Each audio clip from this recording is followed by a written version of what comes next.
In a universe brimming with gods, aliens, and time traveling speedsters, some heroes rise to legendary status, while others chase fame and never quite reach it. Maxi-Man is one of the latter, a character whose ambition to be a superhero was as outsized as his name, but whose path was constantly eclipsed by bigger icons and more dramatic destinies. First introduced in Infinity Inc. number 21 in 1985, Maxi-Man is a fascinating footnote in DC Comics lore, a commentary on superhero culture, media obsession, and the blurry line between performance and heroism. Maxi-Man's real name is Chester King, a man with a flair for theatrics and a deep desire to be seen as a legitimate superhero. His powers include superhuman strength, stamina, and durability, positioning him squarely in the archetypal strongman category. However, what truly defines Maxi-Man isn't his strength, it's his need for attention. He isn't a villain, but his motivations often stem more from personal glory than selfless heroism. Maxi-Man was initially portrayed as a rival of Mr. America, looking to carve out his own place in the public eye by outshining other heroes. When Maxi-Man first appeared, he was very much a product of the 1980s, an era when superhero comics began to reflect deeper cultural anxieties around image, celebrity, and media manipulation. In this context, Maxi-Man served as a critique of the hero as celebrity. He wanted sponsorship deals, media coverage, and admiration more than he wanted to fight crime for justice's sake.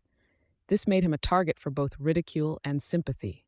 While his vanity and insecurity were often played for laughs, they also revealed a man desperate to matter in a world where true heroism was often overlooked. Despite his flaws, Maxi-Man has shown genuine bravery. Over time, he made multiple attempts to join superhero teams, seeking not just fame, but also camaraderie and validation. One of his more notable appearances came when he joined the Conglomerate, a corporate-sponsored superhero team backed by Maxwell Lord. This group was essentially the Justice League's commercialized counterpart, and Maxi-Man's inclusion fit the theme perfectly. Here, he was surrounded by other heroes who straddled the line between altruism and profit, forcing him to confront his motivations in deeper ways. Maxi-Man also appeared in Justice League International, where he interacted with the likes of Booster Gold and Blue Beetle, characters who, like him, often questioned the nature of fame in the superhero business. While Booster Gold sought financial success with genuine heroism, Maxi-Man was often portrayed as lacking the drive or consistency to truly ascend. Nevertheless, these stories helped flesh him out as more than a joke. They painted him as a man out of his depth, but not without potential.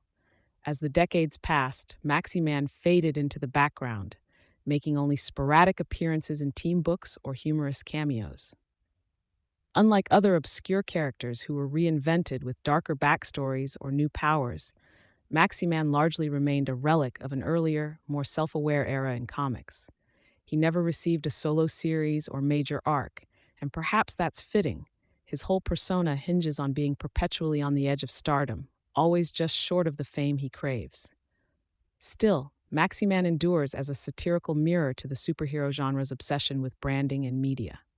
In a modern context, where superhero influencers, viral moments, and social media stardom exist, Maxi-Man's original gimmick seems oddly prophetic. He's the hero who wanted to be on magazine covers more than he wanted to be in history books, a man who understood the power of spectacle even if he didn't always live up to it. In a world where fame can outshine merit, Maxi-Man reminds us that heroism without humility is often just performance. Whether viewed as a punchline or a poignant figure, he remains an emblem of those who strive to be seen, even when the spotlight keeps slipping away.